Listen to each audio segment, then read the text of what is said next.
Okay, so the card from today is Padma Sundari, and she's out of darkness, the light is born. This is the card. I was hoping that Megan would be back today so we could see if we matched up again, but I don't know where she is yet. So I'm just going to read this one to you guys. Padma Sundari, out of darkness, the light is born. The light is powerful enough to survive exposure to the darker side of humanity and remain pure, empowered, and effective. Trust in your spiritual purpose as a light in this world. Trust particularly in your ability to bring purity, order, grace, and light to disorder, chaos, and destruction. The divine is ever by your side and ever within your heart, assisting you with this higher purpose in all ways. All issues can be healed through the unlimited recourse and creative resourcefulness of the divine. You are destined to be a part of a creative solution for any issues that you have in your life or that exist in the world and touches your heart. The issue only exists so that the divine genius can solve it. Struggles are sometimes the best way for us to learn something we need to understand for our life journey. Trust that when you ask for help, even apparently impossible situations can be turned around. With the willing human engagement and divine grace, there is more than enough light, healing, creative innovation, wisdom, and energy available to keep Mother Earth and all of her creatures, including humanity, thriving. Never give up your hope and trust in what is possible, nor your willingness to act upon that hope and trust. And the guidance is the Divine Mother in the form of Padma Sundari is Lakshmi, the goddess of wealth, beauty, love, spiritual enlightenment, representing as a shining lotus, an ancient symbol for spiritual enlightenment. The lotus rests pure upon the muddy waters of which it has grown. And Lakshmi, the divine lotus flower, reminds us that spiritual light needs material form through which it can manifest itself in this world. And if it were divine electricity needed, the lamp of the soul through which to give the gift of illumination. Without the lamp, the electricity cannot manifest its power. And without electricity, the lamp cannot fulfill its true purpose. When the oracle of Padma Sundari appears, her message is that you are able to do a lot of good in this world. The Divine Mother will assist you with your purpose so that you succeed, but you must take action. Allow the light of spirit into your soul so that you never again feel that you are doing anything on your own. Remind yourself regularly you have the divine sponsor, guide, coach, partner, and friend with you always. That friend has unlimited resources and the most powerful will of all. And notice how your confidence to take action increases when you build that belief system within you. How much more secure, courageous, and willing you become. I like that one today. And yesterday, Susan and I had a conversation, and I right when I read that, I felt that energy from our conversation. So I was like, I love how when you put out energy threads, they come back and confirm them for you. So the conversation is, we have the choice to illuminate dark, or we can choose to just be in the light. Like, there are different types of soul purposes. And we were discussing, are you here to be a warrior, which means exposing the undercurrents of life, or are you here to bring light? And they both exist and both are needed. But the point is to, regardless of where you feel your path pulling you, try to only stay in the upper frequencies, never letting fear, for example, being the lowest into your system. So if you're acting as a warrior out of fear for others, you're bringing a low vibration to others, right? So we were having this amazing conversation about that. And yeah, so this kind of just confirms the dark is here for us so that we can grow and we can find our purpose. And I love that. And it's true. And it's just knowing where do you fall in that spectrum and then going forward with courage. I know. It took me back to yesterday's conversation too. So that's funny that you said that. Like, I'm feeling that. Yeah. So I wanted to, like, since we have just our little group, Sherry and I already talked about these things, but I sent out the lesson this week, and with Anne's help, we kind of like are trying to just start with the basics, because I know a lot of people are having, you know, I guess grounding and understanding your own gifts. And all I know, all Anne knows is how we were taught. I mean, at this point, that's all I really am able to share. And in the podcast, I don't really go into the details of how I think how I got to this point. And like, I was going back and looking through my notes with Anne, and we were kind of like talking about how do we bring this to you guys. And really, it's the whole thing kind of starting from that podcast episode about talking with the stones. The main thing is, how do you start developing your senses, which is the first page of that handout was talking about the clairs. And I remember, I mean, Anne's been on this path longer than me. So I mean, I think I've told you guys, total newbie, and totally thought that we were going to be learning about crystals. So I had no idea what I got myself into. But when she talked about these clairs, I was like, I mean, at that point, I had no idea that, and we all have gifts, number one, but I had no idea how to access my gifts. And now in hindsight, I see that the lessons were like the side door into feeling into different things. So we're starting with spirit animals and allowing your senses to pick up on them, and then taking note, because what happens is, like, with each animal, it will utilize one sense, and you'll start to realize a pattern, and then you kind of can realize what is your dominant sense. So for me, mine is claircognizance, which is the intuitive knowing and just like the downloads. And what was your strongest sense?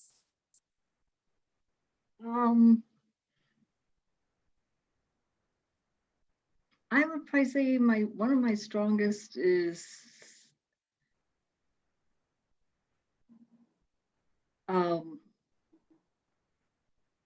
probably visual. Sometimes it's visual. I was like, say it. I know what it is. She's clairvoyant. Yeah, I'd have to. Yeah, sometimes I can hear stuff, but yeah, probably visual. Yeah. Yeah. So when I say, like, Anne's a good journeyer because she gets the visuals, that's clairvoyance. And even Sherry, what you were saying in that sometimes the guided meditation helps you to set the scene for where you're going to start pulling things in. That's clairvoyant. That means that you like to paint with imagination to allow things in. And from what I understand, that's the most dominant. Like, that trait is, most people have that as their primary. I personally don't, which makes me really sad, because I wish that I could see a lot of visuals. If I have a visual experience, it's usually following a download. I'll get like an image of something that confirms what I am learning, I guess. And through all of these practices, the point though is to start picking up on the nuances of how they come in. So in our individual group yesterday, I was saying, like, for example, each direction brought in my animals in a completely different way. So for the water, it was totally through clairsentience, which is the empath, I started bawling. I started feeling, it was my West animal is an elephant. And I actually saw her. She was actually from those elephants that I think are from India that are painted with designs. That's what she looks like. But I felt her so deeply, and I just started crying, because the nurturing that she brought into my heart was like, I've always been here. And I remember, it was like remembering that she had always been there. So each direction may utilize a different clair. And our goal is to take note, just note, okay, this is how I felt this one come in. And I think over time you start to know that one is more easily accessible, is kind of how I started to experience it. But again, at the beginning, you don't really, you kind of doubt it, of course, because your mind is going to be like, oh, did that really happen? My first animal came in through the south, and it was the wolf, and it was again a visual, which is weird, but it was a profile of the wolf, and I didn't know, is that a wolf or a coyote? And so then I Googled, and it was you can Google spirit animals and find out what each one brings, and it was through that I identified the feeling that I had from it as a wolf. But then I went to the West, and it was a totally different experience. And also for me, and I don't know if this is the same for you, but I found my animals at different times of sitting. I didn't get them all at the same time. It took me multiple times for them to come in and for me to really feel them. Yeah. So I'm sure you guys have heard of the clairs before. I hope that you don't think this is separate from you. Everybody has them. It's just like learning a new language, and how do you start tapping back into what you were born to do, kind of, right? Okay. Do either of you guys think that you have a more dominant one yet? I do. You I do? think mine is clear audio, like I hear things more than see them. That's why I need the guided to help me see. But I know I don't just get pictures on my own. I just see blackness, but I hear the buzzing, or like I'll hear my name sometimes in bed, which is weird. That's definitely clairaudient. Yeah. Mhm. I'm clairvoyant for sure. Yeah, that image just drops in. And then I actually do intuitive readings for people, and I always use my clairvoyance. It's like the most dominant. I wish I could have the sound is developing, but little by little. But mostly, I think because I'm a designer already, so I'm already very visual. So maybe that's part of it. I'm not sure. Yeah. Well, and like I remember Lori saying, even if though you have one dominant one, you do have all of them. It's just you're more developed in one or the other, and it's just allowing them to kind of filter in as you develop, right? But it's like I used to always be like, I wish I could see, but I just don't see. And then I turned the language around to be like, I do see. Yeah, I do have times that I see, but it's just not my dominant one. And yeah, I like, from the experiences that I've had with you, you feel like you're really clairvoyant. I can see pretty good. I know one of them I can hear a little bit. One of them that I also have is I do have the sense of smell. Sometimes I'll smell things out of nowhere. That always gets me real, it's like, oh, I recognize that. Who is that? Who is that person? Or what is that bringing back? A flower. And that's kind of cool. That's kind of cool when that doesn't happen very often, but I really like it when it does. Like a flower scent, or what is the scent? It can, might be like my dad's old aftershave, or, just something like that. It's just, my mom's old perfume or something like that. It's just something just out of nowhere. It's just like, oh, I recognize that. Where'd it come from? Especially when you're like in your house and you're like, I know that's not in here. Or you're out in the middle of the woods and you definitely smell something and go, no, that has not come from around here. I can't get a great example. I just know when it happens, it's like, oh, that's really It like stops in your tracks. You're like, yeah, exactly. It doesn't happen a lot, but when it does, it's kind of cool. But when you do like shamanic work, what is the main sense that you go to or rely on, do you think? Mostly visual. I think it'd be mostly just visual. I was gonna say, could be I was gonna say feeling. I've got your list up open. That's what I'm looking at to see. A feeling too. All of a sudden, I'll get a feeling like, is this something? Is this something? So that might be, something that comes through too. So the way I grouped them is the top 6 are like the main clairs, and then the bottom 5 are like kind of more newer ones that people have started to throw out and play with. And it's only been in the last like 6 months that I've started experiencing this clair essence, the last one, which is embodiment and allowing energies to come through my body. And up until last week, I had only experienced it in plant medicine. Actually, no, when I do healing, I kind of just let go, and there's a lot of movements that come through. But last week I did a session where I think it was Kali was like fully inside my body. And I don't know a lot about Kali, the goddess Kali, but she was like going nuts on this person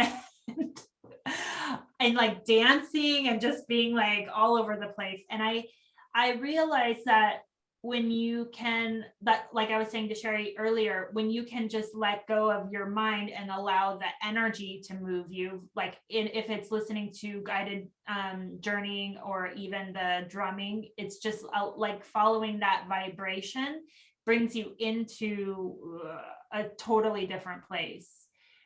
So yeah, so now for me, it'll be like a knowing, but also now I'm just letting them go through me and to do the movements through me. Cause I personally don't know once I'm working with a person, we were not taught, okay, let me put it this way. We were not taught to move energy like that. We were taught to hold the person's head and do pressure points.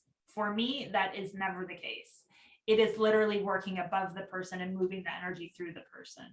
So in all of the things, like even when I say that, like when you're taught things, the deeper you get into developing your clairs, they don't fall into someone else's teaching because we're all so unique. Like literally no two people would do the same type of work the same way. And I think that's really cool too, because the point is you get the job done, but how are you meant to get the job done?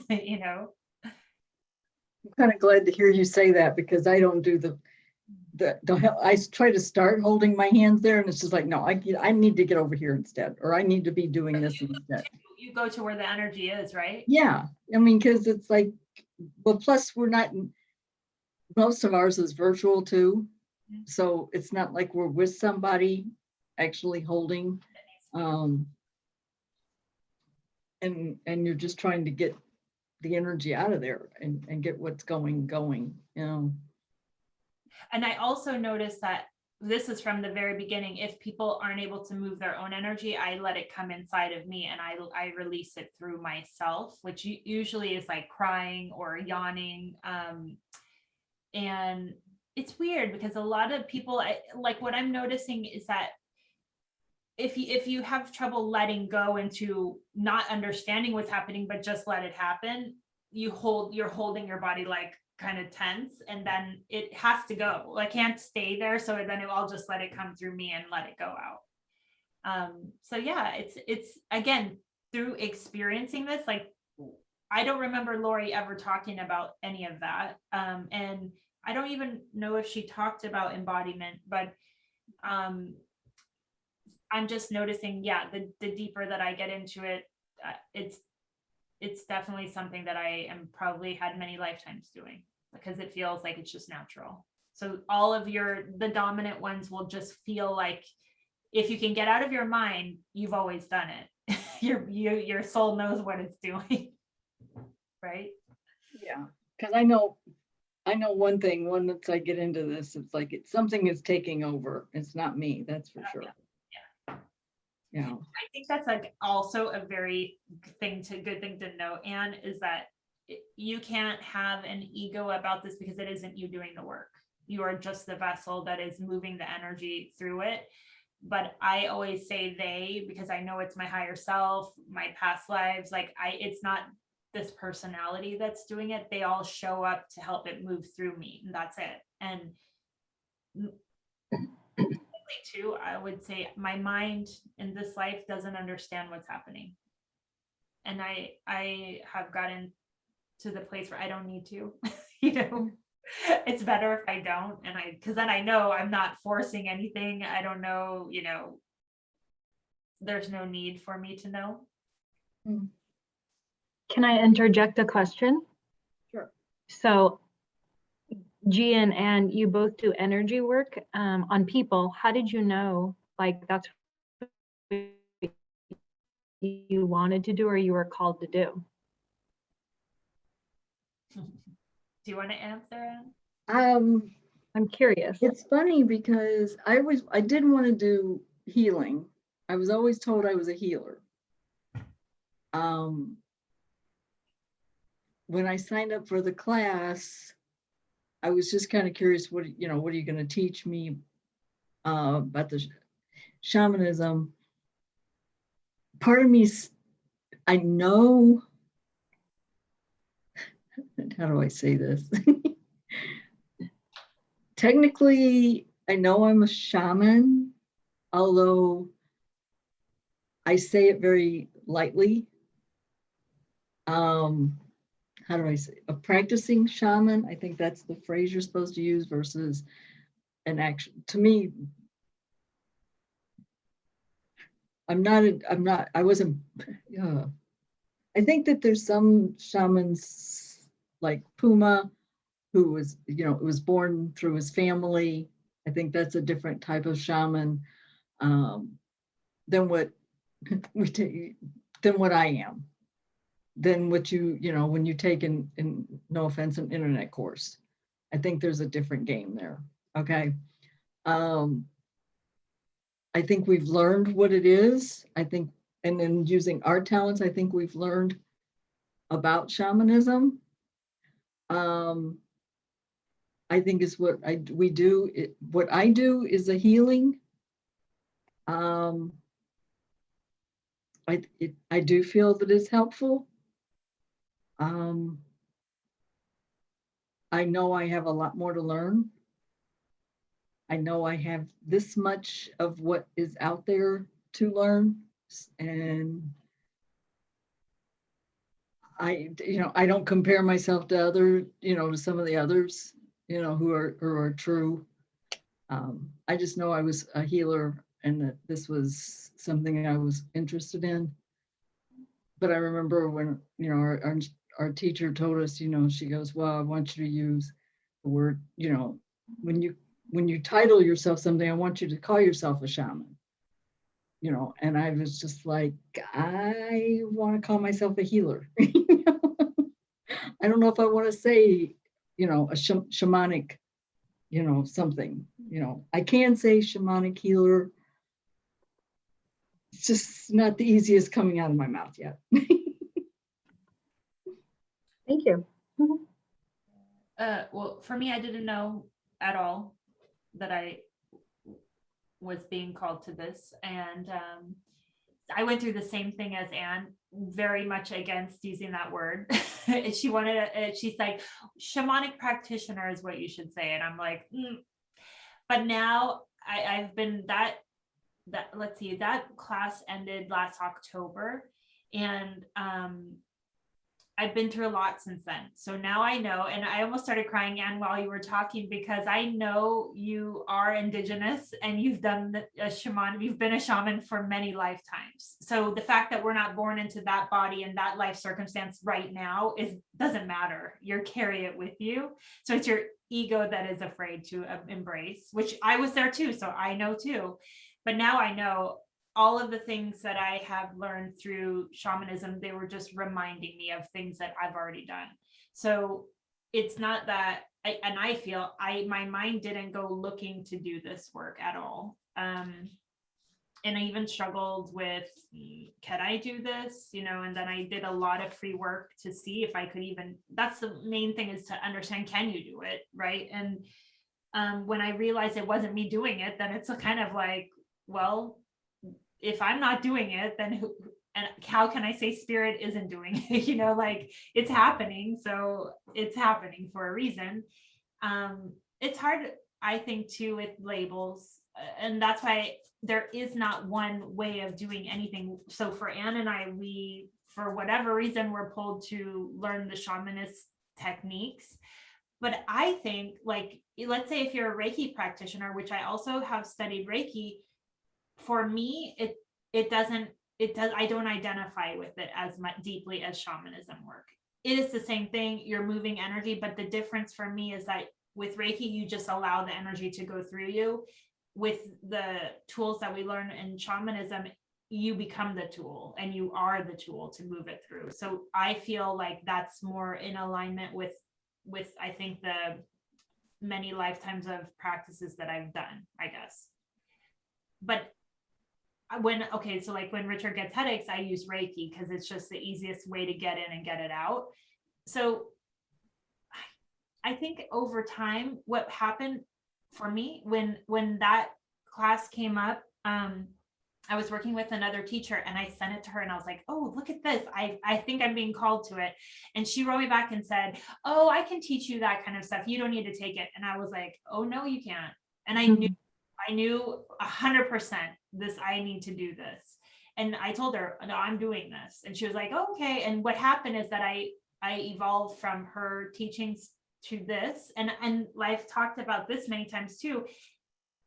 We're ever evolving. We're meant to get things from different people and create your own thing. And if you identify too long with one teacher, there becomes a codependence. And I think like once Lori's class ended, and that's been a while, I personally haven't met with her again. It's like you get what you can, you embody it, and then you move to the next and the next and the next. And that's how I believe we're here to be. And through that, you create your own magic. You don't necessarily follow one teaching. So yeah, I think what will happen, Sherry, is that when you start understanding how your senses are talking to you, you'll just feel pulled to different things and different modalities. And I always double check it with the pendulum now because my mind is like, oh yes, I like that, like the shiny things. It wants everything. But there are so many that you have to take a step back and be like, what is the most important for me to express myself in this life? Which, I mean, again, I don't think that struggle or that quest ever ends. We're ever evolving, we're ever on the journey, where there's so many new things to learn and grow and develop. And even in saying that, like, I don't think this is the end for any of us. Like, I think it's going to just evolve as time evolves. So that's my opinion. I hope that helps. I loved it. I loved both answers. Thank you. Yeah. And you would probably say too, there was like an undeniable pull for you to go down that path, right? Mm-hmm. That you didn't know why, you just felt it. Like, that's what it felt for me. And I've said this many times, I didn't even know what a shaman was. So I think we get caught on the labels a lot. And if the energy is moving to you, it's going to be like a magnet, and you don't even need to know why. I think that's how it feels. Yeah, because I had seen the advertisement for the class the year before. Oh. And I had talked to Lori about it the year before, but financially I couldn't do it. I just wasn't and I just wasn't ready. And I think I think she actually may have reached out to me even, and hey, we're doing this again. Are you interested? And I kept going back and forth. And then she did a session on me. And then I decided, okay, yeah, I think I can do this. I think this is what I want to do. So. Complete opposite me. An email, I signed up for her, because she has this like 7-day crystal immersion free like course. I literally got that maybe the week before the class started. And so then she sent me an email saying, oh, we're doing this. And I was like, well, if I haven't taken your other things, could I had no idea. I knew it was a yes for, yeah. And that the thing that what Anne and I have talked a lot about is that her class was very expensive. because it was a year long, and she does provide a lot of information. But my feeling is these teachings should not be not available to people that can't afford it. And that's why not necessarily that I'm going to teach shamanic practices, but I also feel like understanding your own gifts is part of why I'm here. And I do think that we should talk about it and share that. So I'm going to link below Lori's website if anyone watching is interested in her teachings, because she's amazing. Obviously, we both learned a lot. The 1 year program was just level 1 of her teachings, and she hasn't gone deeper into it. Both Anne and I ended up studying under Puma through the Shift Network. I think that we did 2 classes, What, 3 or 4 month classes with him? yeah, I think it started in October and finished like in May. So, but in the thing with him, I'll link him below too, is that he kind of started from a place that you already understand shamanism. It wasn't like from the basics of understanding your gifts at all. It was more bigger concepts and moving energy globally and using the vortex. It was that you already had a basis of shamanism, in my opinion. So, And you could tell people who didn't because they were having a problem and being trying to get caught up in what was going on and what are you doing, you know. So yeah, I think like again with any teaching, if like let's say if it is Reiki or breath work, whatever that has that spark of interest, that's the spark, that's the thing that's calling, your soul's calling you, that this is your avenue to start embracing parts of yourself that are buried, because it means that you've already done this work before. It's just a remembering of it. Okay. So in the next page, I just introduced the directions, which again, me prior to going through this, I had no lineage, no understanding of why they were so important. So, you know, we were talking it in my group yesterday, and essentially this is what I kind of boiled it down to, which it doesn't say in the PDF, but the South is for shedding, the West is for nurturing, the North is for grounding, and the East is for creation.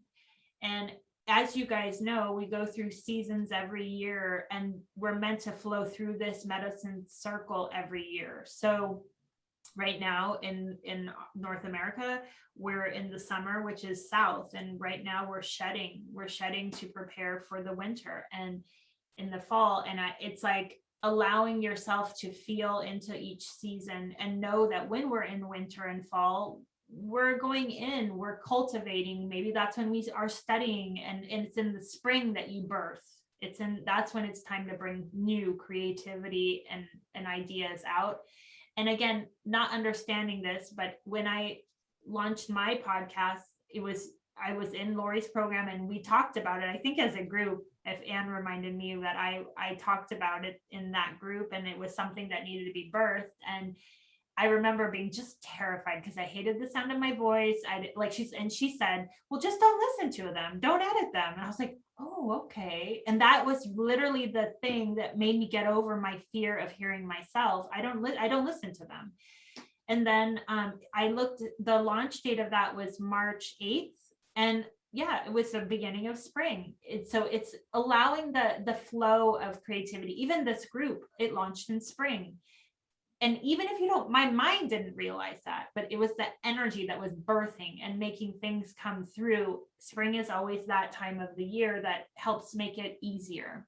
So when we look at all of these, the shedding, the nurturing, grounding, and creation, it's an ever evolving part of ourselves that we are constantly rebirthing into every year. At least that's my experience of it. And would you say the same? Yes. And and you look up anything, and it was funny going through this list because we kept trying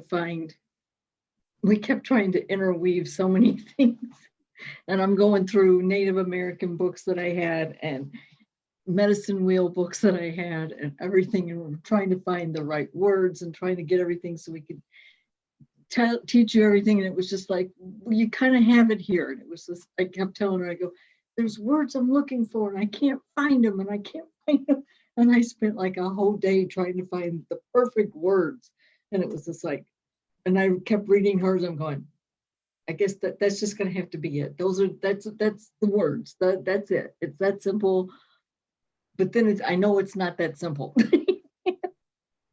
But you know, too, like, okay, so in Lori's class we entered in the south, and but when we studied with Puma, he always enters from the east. So Anne and I had that conversation of, should we start in the south or the east? And personally, we both felt like you can't move forward until you shed the traumas, the dramas, the things that are holding you back from moving forward. So that's why we started with the south here, as that's shedding ideas that no longer are serving you, letting go, allowing things to be complete. And possibly in the future, we'll talk more ritualistic, but there is fire in this element, or the element of the south is fire. And we did a lot of fire ceremonies and bringing things to the fire. So if you've ever done a full moon ritual, it's like, let's say you're struggling with something, you would write it down and you would bring it to the fire to release the energy. And fire is the fastest way to transmute energy and move it out. I brought up this in our call with our group, that I had an issue with my stepfather and that was just plaguing me. And I mean, I couldn't even mention his name without just bawling, because it's he met my mom when I was 4 and they were married until I was 30. So he's my only father figure. But when they divorced, he remarried and his wife doesn't want him in our lives. And when I lived in New York, it was fine. And when I would come home, we would go out to dinner, but I didn't realize it was private. He didn't tell her he was meeting me. And then when I moved back, that's when it all came into my reality of, oh, he doesn't want me in his life. And it was very painful, because we actually live very close to him. And so my first teacher had me just write him a letter, and it was pages and pages, and she's like, you're not going to send it to him, but you're going to write it as if you are going to send it to him. So I did that, and on the full moon I read it. I was on my balcony just reading it to the moon, and then I burned it. And honestly, I haven't thought about him since, and that's been 2 years. The energy just the cord wasn't there anymore, like what I had been holding as this figure for my father, and my only father, it died with that. And in a way it was helpful for me to move forward, so that's what the south is all about, letting those kinds of things, just it's time to move on and move the energy out so that you can create new.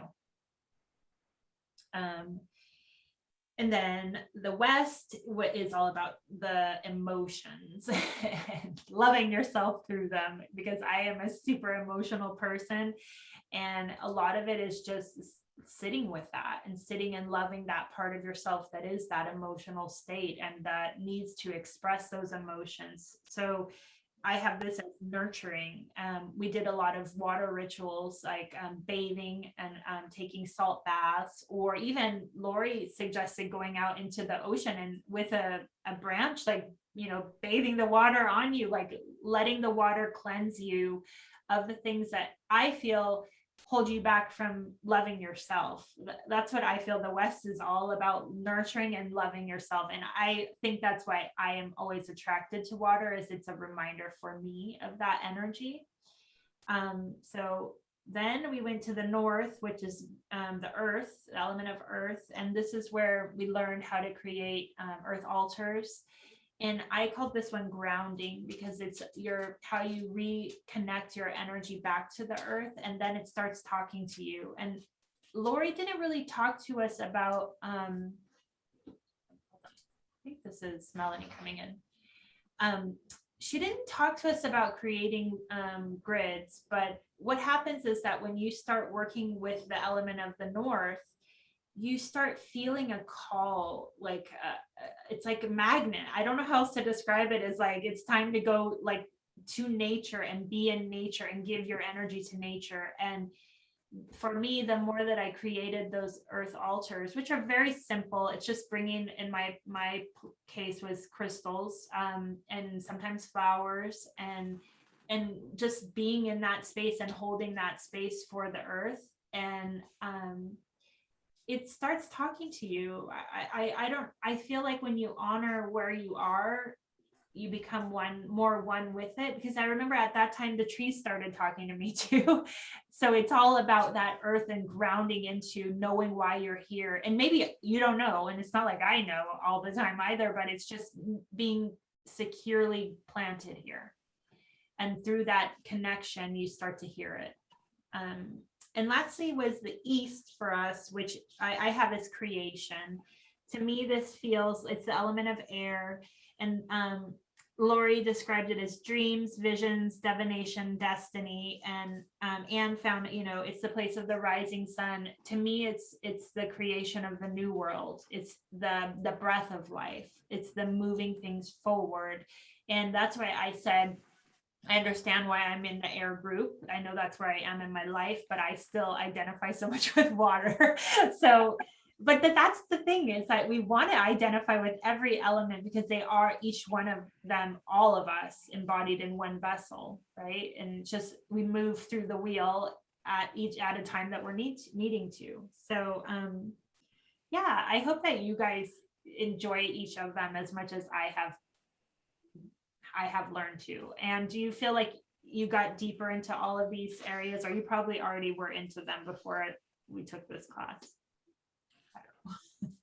Oh yeah, I loved it. I mean, I thought it's funny because I've always been attracted to the water. I always loved fires. Okay, so that was always one thing. Water was always interesting, but then this gave me a whole different aspect. The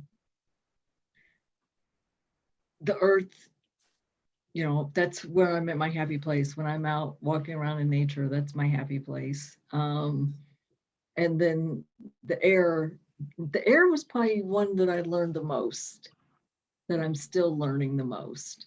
Yeah. I could see it. Me too. I would say, yeah. I think that was the wildest for me. I mean,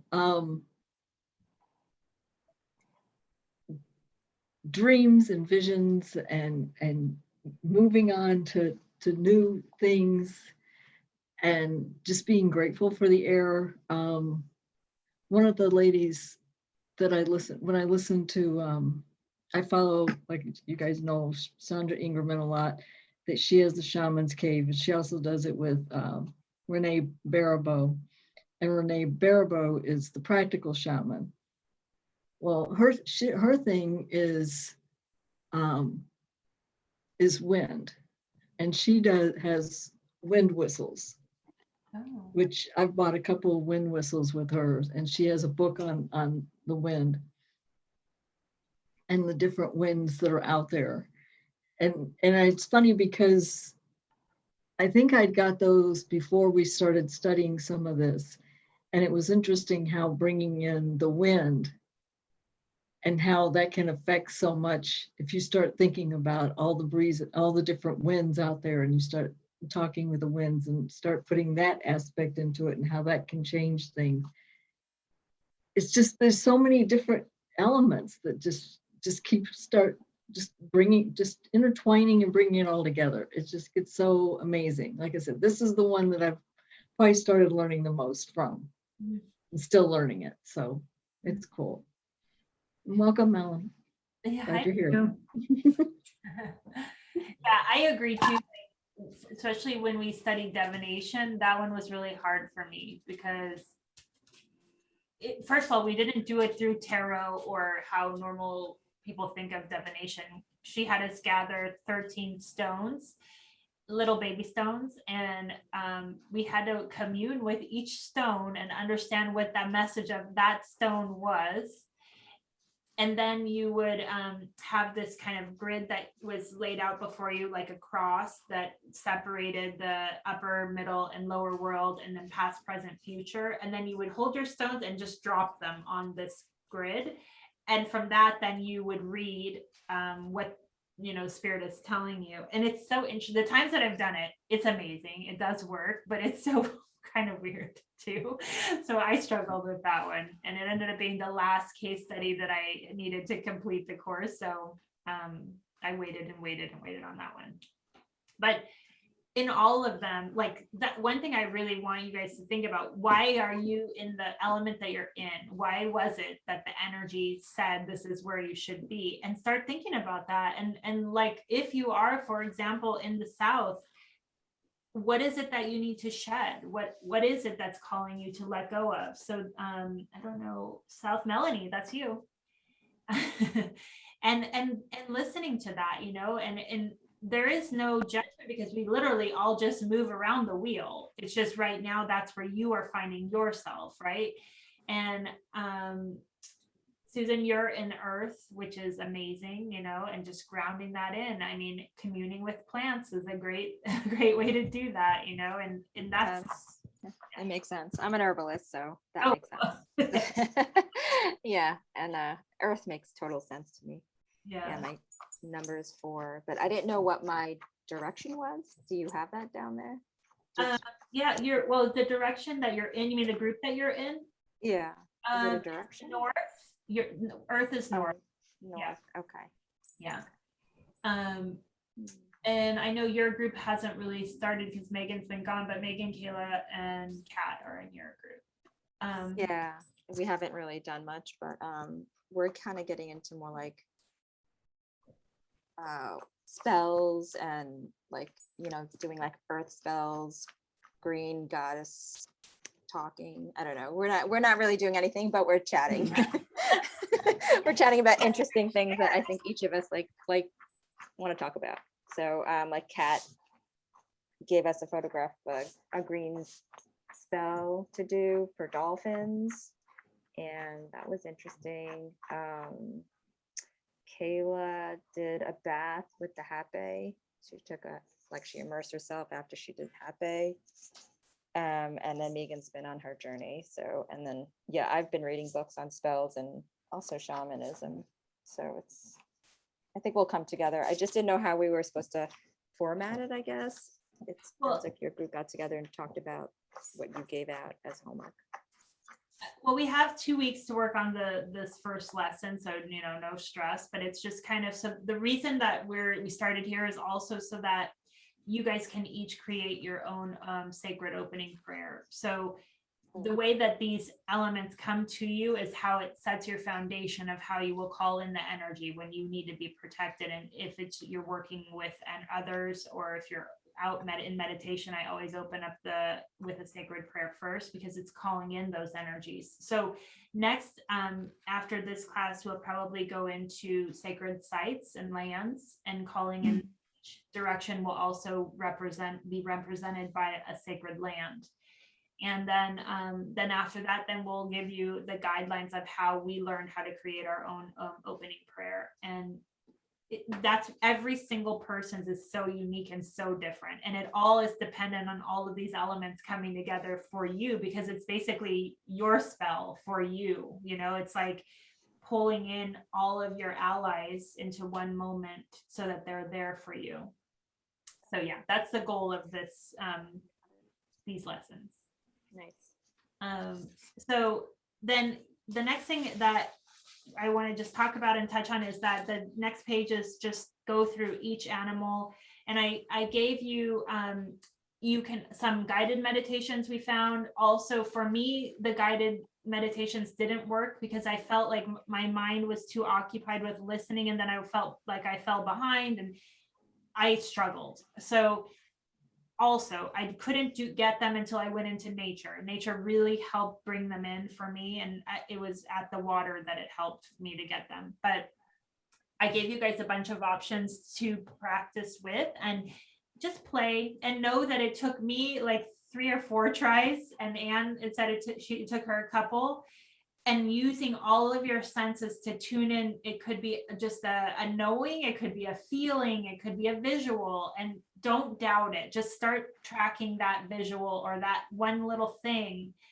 And then even for me, like when one of mine for the East is snake, and I just felt this kind of energy going like this, and I was like, are you a snake? And then it was a knowing of yes. So it's like not necessarily going to be a clear snake. It sometimes just feels like energy, and that's why we started with the clair, so that you can start realizing not everything is a visual. You're using all of your senses to tune into these.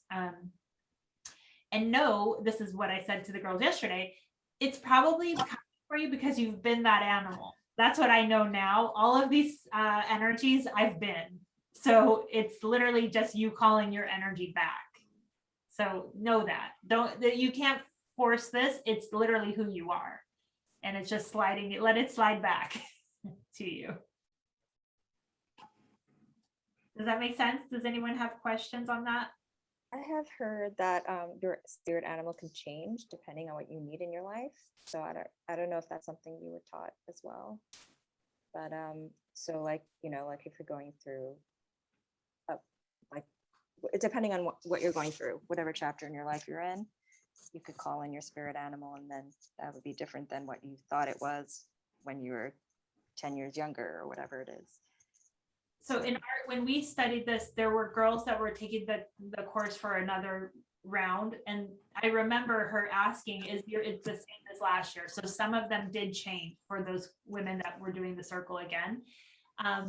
My experience is I've just added 2. So I still have my original 4, but 4 more have come in. So now when I open with my prayer, I call in 2 per direction. So none of them have left yet, but that's not, I don't know, they may. Anne, what would you say? They can switch out. I remember them saying that they can switch out, you know, yeah, they can. Or like you say, or just keep piling on, or step back in the background and somebody else step up for now, whatever's necessary and needed. Yeah. But yeah, like probably it's different for every single person. So for me, when I added in the other 4, it felt natural, and it felt like I knew who belonged with which direction. And I knew it all just felt like it was like a puzzle. So no judgment, like you could have as many, or you need 1 per direction, but at least 1 per direction. And so I remember some of the girls being like, yeah, dolphin came back this time, or no, it didn't, something else came in. And then that could mean that, yeah, that energy isn't needed anymore. So, and the other thing on this part is that, so I said, what animal appeared and then how did it arrive? Remember, start taking tally of which sense did it come in through. Because even if, like Susan, you said you're clairvoyant, they probably are still working on other ways of coming in to show you are more than that. So I like to take a tally, and on that first page, I have them like numbered from 1 to 6. What are my gifts that I think they are in order? Because it will evolve. And if you realize that they're speaking to you in all ways, you start to acknowledge it as, oh, I guess I do have that sense, right? Instead of thinking I can only do this. And then sometimes some animals will bring a message for you. Like for me, my elephant message was super strong and super emotional, but the other ones didn't really have a message. So some of them will carry a message with them. And if there is, write that down, because maybe that's going to be really helpful for you, especially in creating your prayer, because then you'll know what energy to pull in when you're creating your prayer. And then lastly is research. That's another thing. There's so many things out online right now that talk about spirit animals, and understanding the core of what, if they didn't bring you a message, what the basic message of that animal carries. So that will also help you tune into why did it show up. Okay. Is there do you guys have any other questions on the lesson part? No. I was talking to the girls yesterday in my group, and we have a super powerful new moon with Lionsgate portal opening this Sunday. So I was telling them from my first teacher, she had taught me a ritual to do for the new moon. And I told the girls yesterday that I would share it with them. So I'm going to share it with everybody. I don't know if we can attach a PDF into the chat. Let me see. Oh yeah, you can. Okay. And it can be, it looks like there's a lot of things that you have to do, and you can dig into it and do it as much or as little as you feel called. But just know that it's powerful. This new moon and the Lionsgate energy at the same time is extremely powerful. So, okay, here it comes. So the first part talks about the things that you can gather. And again, you can improvise. It doesn't have to be this exact way of doing it. But are you guys able to click on it? Let me just make sure before I go forward. Yeah. So there's these things called spell candles. They're just very thin, small, tapered candles. There's a picture there of them. Little holders. Then I said mason jar. Outside, you don't want obviously the flame to knock over. So if you put it in mason jar with some rice at the bottom, it holds not only the wax that falls, but if anything sparks, you're covered, especially if it's a windy night. And then the herbs that she had me get were rose, cinnamon, cardamom, and hibiscus, dried hibiscus flowers. And with the reason of this is that she believed that you should anoint each candle, which anointing the candle means that you take it, you hold it, you pour the oil on it, and then you roll it or rub the essences or the actual herbs on the candle. So you're bringing the energy to the flame that's lighting down that candle. And again, I put in what I used, but whatever herbs are calling to you that are feeling like will help to nurture you or help empower you through this new moon, and whatever your intention is, that's what I would suggest using. And then we bring a gift to each of the directions, which, so for the glass of water would be obviously for the west. The crystal is for the north, for the earth. The incense is for the air, east. And then I said your favorite candle, which would be fire, an additional fire for the south. And then let's see. Oh, I had a tray that I brought everything, because I brought everything up to my balcony. And then a journal, and then a cloth or an altar to lay all of this down on. So she had me start by taking a bath and nurturing myself first. And this was with, I added oil, some salt, and then I got these dried hibiscus flowers from Sprouts, it's beautiful, and it was like amazing. But you could use rose or whatever flowers that you feel like you want to nurture yourself with. And then afterwards, you do the anointing the candles. And then you set up your ceremony space by identifying which directions the directions are. On the second page, you can see I attached a little picture of how mine ended up looking. And then you have a candle with the mason jar in each direction with the gift that you're putting in that direction. And then the center jar has 3 candles. And then I go into how you create, or how you can open sacred space. This is how she told me to open it. And remember, back at this time, I hadn't studied shamanism. I didn't have my own opening prayer. If you have your own opening prayer, I would use your own. But if you don't, you can use this one. It's very basic. It's just calling in guardians from each direction. And then whatever intentions that you want to set for this new moon, the goal here is to say it 13 times. Now, I don't know why, but it is magic. Every time that I've done it, it's worked. And I don't know if I have never studied witchcraft. I don't know if that's where it originates from, but I believe that knowing when I did this in the new moon, when I started seeing the matrix, I said it 13 times and it worked. So I'm just staying with that, because that's what I was taught. And then I gave you guys some examples of intentions that I put. This is what I said back. This is probably over 2 years ago now that I did this. So, and then also you have to wait for the flames to burn out on each candle. So I said, bring a journal, listen to music, like just use the time to, if you can, to be in the space of that energy and wait for the energy to die, and then close the circle. It's, you know, it's a potential that you can use and you should use, because I don't know, I haven't seen this much energy come at one time and one day. So if you have time, it's a way to commune with nature and spirit. And if you guys haven't heard the podcast that I put out today, yesterday, something crazy happened to me. And that's why I'm also talking about, I know the energy is really strong right now, and the activations in our bodies are really strong, and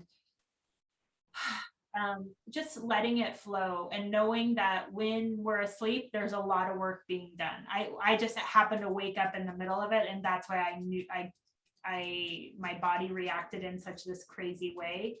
But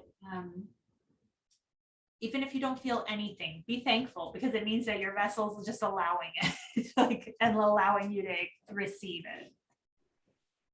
I don't know.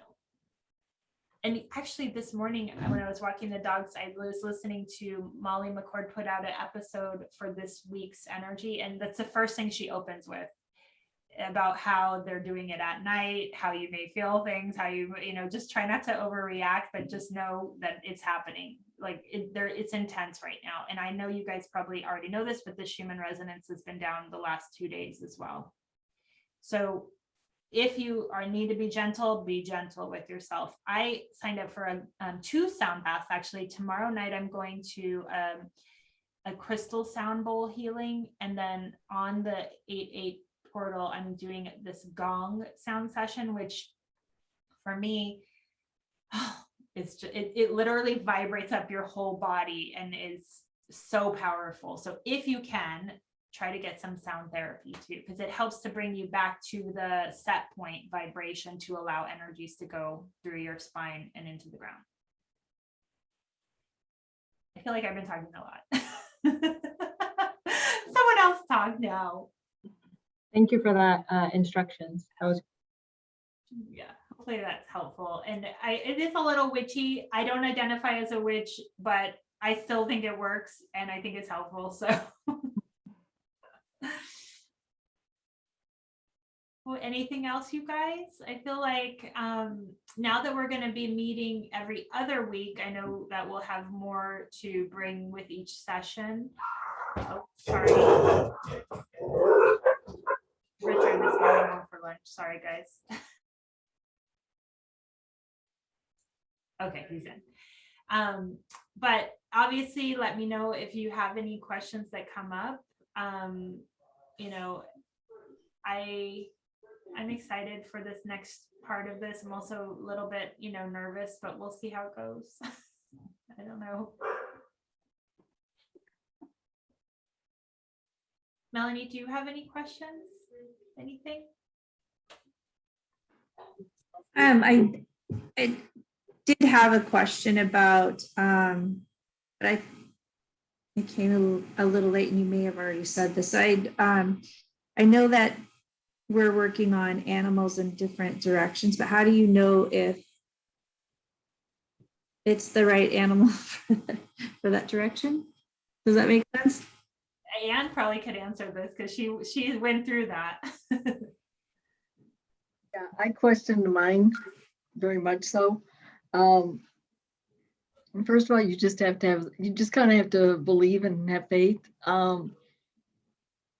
It'll come to you, and then when it does, you just try to confirm, you know, are you like with the South? Are you with the East? Are you with the West? And just ask. And then I have a thing where it's like confirm, you know, to confirm something, I have it tell me 3 times.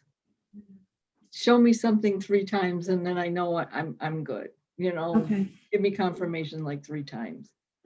I did I did 2 of the meditations, and the first time a tiger came to me and it said, I'm here to help you be brave, and I'm not here for prey. But I didn't ask any questions. I just said, "Are you my spirit guide?" And it just kind of closed its eyes, said yes, closed its eyes, and then looked away from me. So I'm like, I don't know what that was all about, but I'm going to put you down as one spirit animal. Got one, but I didn't ask. Didn't ask, or what direction are you from? Oh, I see. So when I did mine, I did it one direction at a time. So I would sit and wait. I'd call in one direction and I would wait. Oh, okay. That might be like your trick to first call in the direction so that you don't have to ask which one are you. 'Cause Okay. they don't talk to you. Okay. Gotcha. Yeah. And for me, I didn't have like, I try to just trust. And like, I talked a lot about using the clairs and using your senses in every way and trusting no matter how it comes in, like take note of it because it's showing up for a reason. So the fact that you got a visual and you were able to have that communication with it, that's strong. So obviously it is one of your animals. Okay. All right. You know, and you could get them all at once and then get them all together and go, okay, which direction do you guys all want to go in? You know, you could wait till you get them all if you want to. Okay. We were just when we did it. Okay, you were in the south. Which animal is here? You were in. We went in a row. It's up to you. It would not be, it would be possible for like 4 of them to show up on the same day. It would be. Okay. All right. Yeah. No, that did not happen. But yeah, if you're good at this, yeah, I could. Okay. Yeah. Just didn't know any questions to ask them when they did show up. I think, well, the main thing Yeah. I asked, do you have a message for me? Okay. And know that the message may not be verbal, it may not be visual, it may be emotion. Like literally Mhm. using all of your senses to tune into what the message is. And then I don't know if you were here when I said like the message then will help you to flesh out your opening prayer, your sacred prayer, because those gifts that they're bringing to you are what actually you need. So for example, when I open up my West, I always say, help me to nurture myself before reaching out to help others, because that is what my elephant brought to me. So I knew that was something I need to work on, right? So it's you start to not only through maybe the message they give you in the meditation, but also when you then research and Google what does this power animal or the spirit animal bring, you identify like which words call out to you as what you need as in your allies or from your allies. Okay.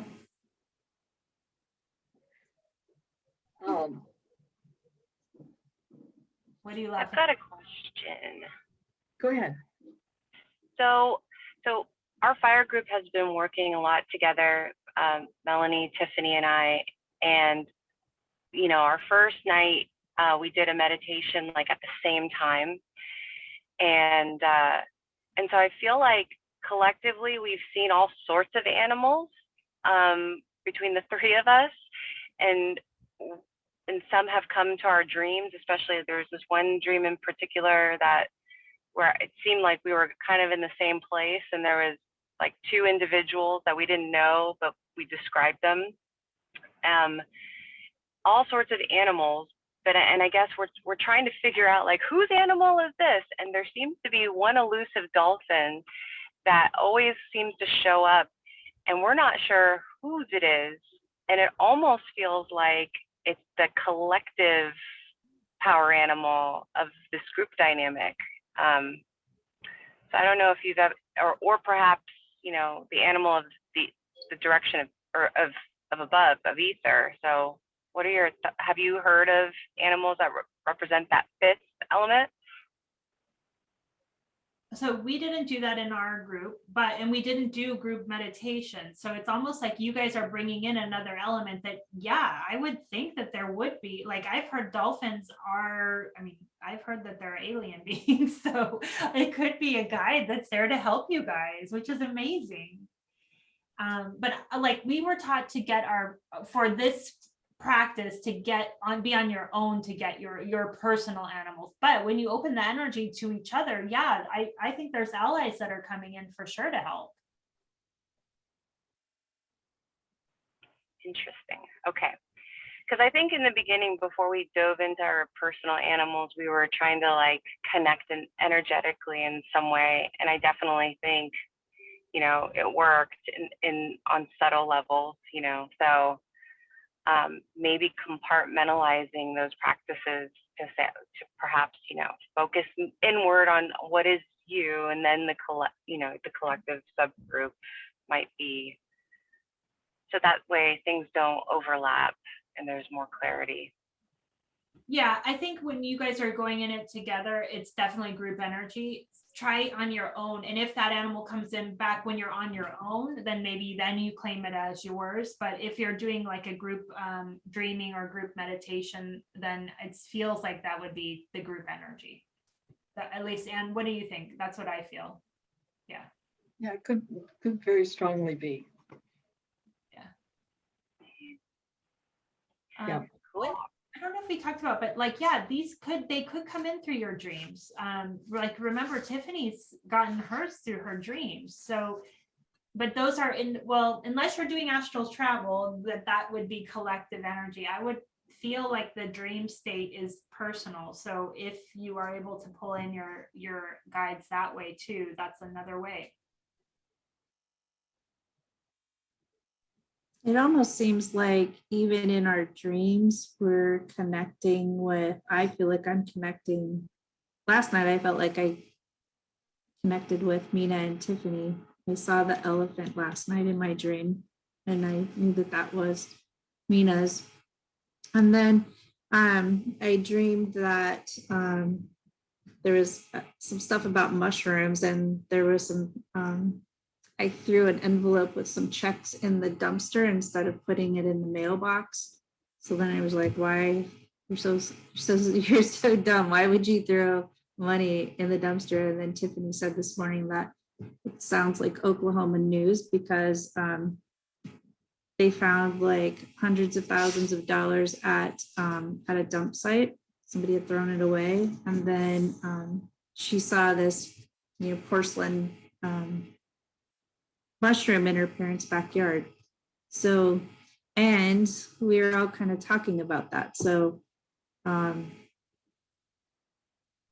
yeah. So one other thing that just came to my mind is that, let's say in your conscious group chat, you're talking about things, right? What happens is that's a thread of energy that then is in your system.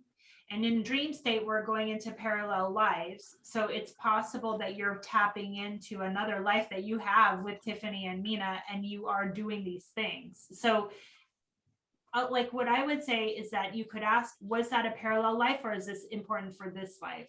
Because the threads of energy, they don't die, they're living things. And it could be that you, like, for example, why are we each in our own individual groups? There's a reason that our energies are attracted to each other right now.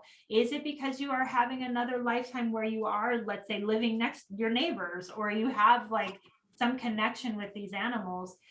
The trick is that we want to either try to pull that energy into this life if it's needed, if it is helpful, and the animals are here to help you in this incarnation, this life, right? So try to find out if is this a parallel life that I need to bring energy to and heal, or to acknowledge, or to incorporate into this life.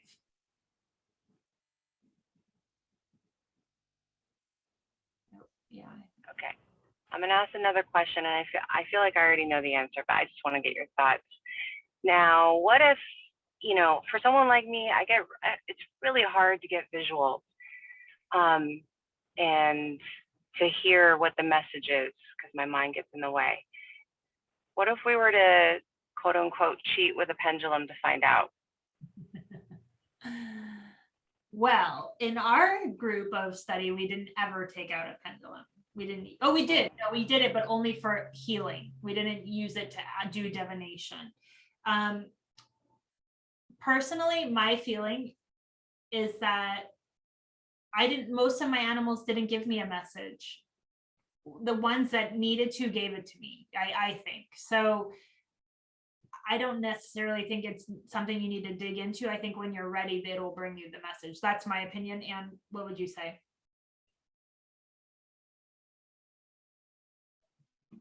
Are you looking for messages or confirmation that they're your animals? Both.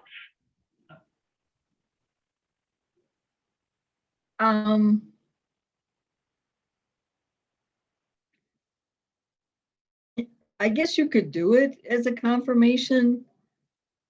I've never, like she said, we didn't think about it. It's an extra tool that you have in your, so I guess if you want to do it, you could, so, you could, I wouldn't, I don't, the pendulum's great. I just don't want to, I don't want you to get too where you rely on it too much. Yeah, because Mina also. I want you to rely on here, I want you to rely inside here. And then that can be like as a super, okay, this is where I think I am. Can I confirm? You know what? Okay, I get to eat my words. Because I think when I did mine with Puma, I think I double checked all mine with my pendulum. So yeah, because I kept going all over the place with Pumas. With my animals, yeah, I was kind of going all over the place. So now that I think I remember sitting on the floor and having my pendulum going, are you really supposed to be going here? Are you really supposed to be going here? Yeah. Actually, so yeah, you could do it. Said about if it's a tool in your toolbox, it is a tool that you've been shown. So I would say, Mina, messages is a much harder thing to get from your pendulum unless you're, I think if you are just confirming, yeah, perfect. And so you're a tool. But message, like, try to use your senses. Because remember, yes, a pendulum is a tool, but it keeps you from your natural senses, right? Because you're relying on a piece to tell you through energy versus feeling, knowing, tastings. All of those are your senses. That's what this is to develop. And clairvoyance is not one of my main things either. So like tuning in with every sense, a lot of them came to me through emotion. And then I was saying earlier, I would get a flash of like an image. So yeah, I would get images, but sometimes it would just be just a knowing. And then I would say, like, for example, with my snake, I just had feeling of intertwining energy. And I said, is it a snake? Are you a snake? And it was like, yes. But it wasn't like I saw a snake. So I would say this, because this is the beginning parts of developing those senses, try to rely on the senses. And even if it takes many times to go back. Yeah. Yeah, it's part of the journey. Yeah. And like in hindsight, I'm so grateful. And I didn't know at the time this is what we were doing. But in hindsight, I'm so grateful because my mind was saying, I don't have any of these senses. I don't know what she's talking about. But it was like she was going through the side door for you to put down your defense to just start feeling into things and letting it just come naturally without pushing with the mind.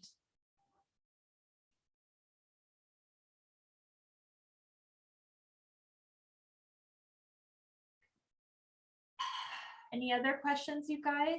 I mean, don't stress. We have 2 weeks on this one because it's, it could take some time, but just know, like, when they're ready, they'll come in. And nature for me was how they came in. So if you're struggling at home, switch up the environment.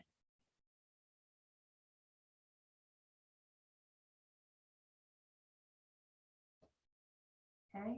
Sherry, do you have any questions? No? Mina, I see you went off mute. Oh, I was just gonna say A-okay. Confirmation. Okay. Okay, so I was saying earlier, I think the next lesson is going to be about how to find our sacred locations. Because remember, in each direction, not only do we have an animal, but we also have a sacred land that goes with each one. So as you're journeying and going through this, pay attention. Are they showing you any particular lands? But don't make it the focus. Just keep your senses open if anything shows up. Because when you are creating that space and you call in that land, it becomes also you pulling the energy from that land to you in this time and space as well. So it just double magnifies the energy that's surrounding you as you open up space. Okay. Super exciting. I know. And it's like the training wheels. These are the training wheels. This is how it's done. At least this is how we were taught. And I'm telling you, it works. So then you just start trusting. It's just like you're literally just getting on the bike right now. You have the training wheels on, and then you start to pick up on what's happening. Just like learning another language. Okay, well, thank you guys so much for coming. I don't know if this attachment will go into the Zoom, so I'll try to figure out how to attach it to the Zoom so you guys have it. And I'll also try to attach the lesson in case who's watching this doesn't have it yet. But our next meeting is not going to be until, oh gosh, sorry, I have to pull up my calendar to see, the 20th of August. And on the 20th of August, we will have the time to review and talk about what happened, what animals came forward, what you found out, and we'll talk about the new lesson as well. Okay? Okay, excellent. And you have access to the OneDrive from the pendulum stuff. I gave you ability to post. So if you want to try and put it there, you can. Oh, thank you, Mina. Thank you so much. Okay, I'll put it there. All right. Okay, thank you guys. Have a good weekend. And Everybody. anything at Lionsgate portal? Mhm. Just open yourselves. Yeah. Okay, I'll talk to Okay. you guys later. Bye, everybody. Bye. Take care.